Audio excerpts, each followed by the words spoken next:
yo soy urbano. Y ahí le meto todo. Sí, porque el rock. Porque el rock es urbano, el reggaetón es urbano, el hip hop es urbano.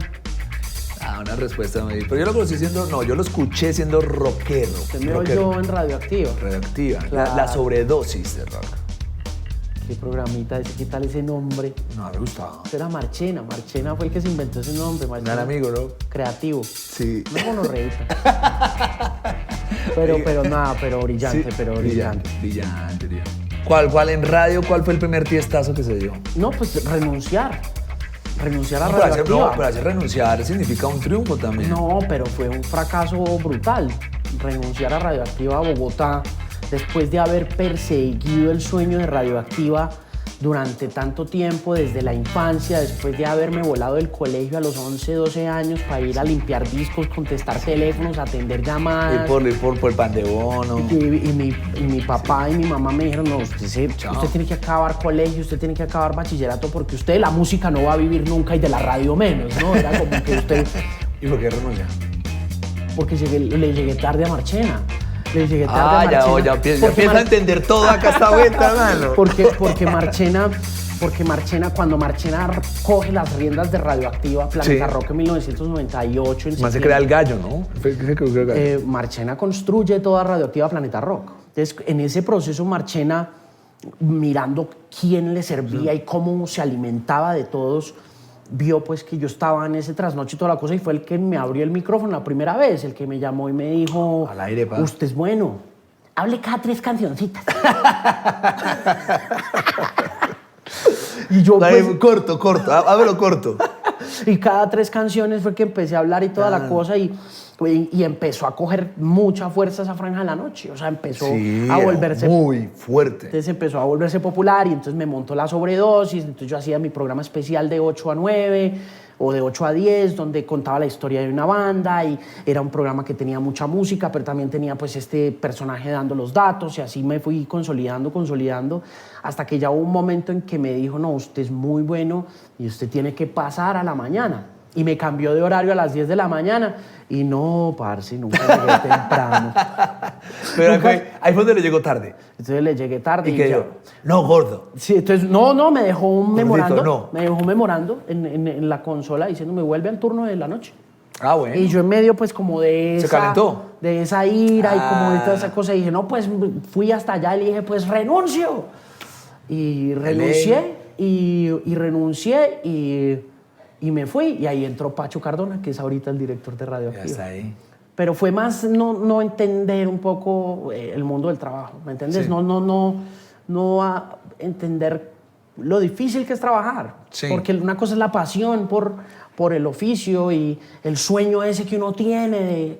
Pero a mí ese sueño de llegar a una junta directiva, como hoy puedo decirlo, me tomó 25 años, de los cuales 10 fueron haberme ido de Radioactiva. Porque si yo me pongo a mirar un poquito y echo para atrás y veo quién fue el que me reemplazó y veo que es el director de Radioactiva hoy en día, pues siempre pienso, yo pude haber sido el director de Radioactiva, ¿no? Y no solo eso, sino que la toma de la decisión, independientemente de que se vea como un fracaso o como una oportunidad o como lo que quieras, en el momento en que pasó, cuando me tocó regresar a la casa con las manos cruzadas y sin billete, a que me atendiera mi mamá y me sirviera el almuerzo otra vez, fue como, fracasé como adulto, ¿no? Entonces ya cuando mi chica se fue, yo me quedé otra vez muy solo, muy aburrido y estaba muy enrumbado, muy enfiestado.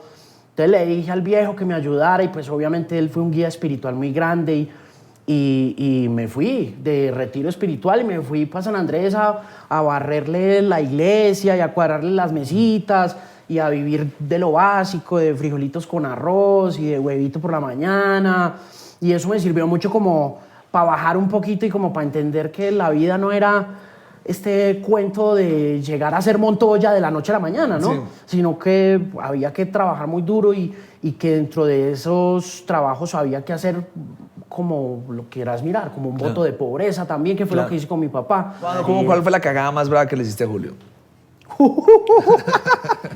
No, parce, yo a Julio le hice muchas cagadas. Una vez, ponle cuidado, una vez estaba Rovira Corrosa en Bogotá como por tercera vez. Y nosotros llevábamos como 6 o 7 meses persiguiendo a José María Aznar, que le llamaba mucho la atención a Julio por razones pues, políticas, económicas, por el tema del Grupo Prisa, por temas estratégicos que Julio siempre sabe manejar muy bien, y Aznar nunca había querido hablar. Y finalmente conseguimos a José María Aznar y logramos aterrizar esa entrevista, y había que estar a las 4:30 de la mañana pendientes de José María Aznar, de la entrevista y de toda la vuelta. Y la noche anterior fue el show de Draco Rosa en Teatrón, que fue una... Es una cosa fue una putería de show. Yo estuve ahí. Y fue un espectáculo, de carácter dantesco. O sea, eso fue diabólico. Esa noche fue diabólica. Yo no sé, salieron todos los diablos de Bogotá y nos pegamos una fiesta tan brava que terminamos como a las 3 de la mañana. ¿Sabes qué whisky están hablando de Something Special? Sí. Sí, me acuerdo, porque yo Claro. también terminé. Eso es una historia aparte mía también esa. Y yo me acuerdo, y yo me quedé dormido. Y yo era el editor internacional, entonces yo tenía que cuadrar todo. Entonces, como a las 5 de la mañana, empezó este hombre a decir, oiga, ¿dónde está Alejandro Marín? Alberto, Alejandro no aparece por ninguna parte. Y Alberto, no, ¿cómo así? Llamen a alguien, por el amor de Dios, llamen a la policía, que se perdió ese muchacho, porque ya empezó a dar lora. Al aire. Julio Sánchez Cristo al aire. Es que si usted ha visto a Alejandro Marín, porque lo vieron ayer en Teatrón. Pues, yo creo que lo más importante para un locutor es saber leer. Creo que es esencial leer bien. Y en leer bien me refiero a comprender muy bien lo que se lee. Leer para locutar no es un proceso que tú puedas decir que se termina en algún momento. No. Yo ahí estoy leyendo mi libro. Me compré un libro la semana pasada y es que cómo escribir sobre música. Y estoy leyendo y absorbiendo los textos de un centenar de críticos musicales, de periodistas, de escritores, de cronistas, mirando y leyendo detenidamente y entendiendo un poquito lo que estoy leyendo. Y me toca a veces detenerme y devolverme.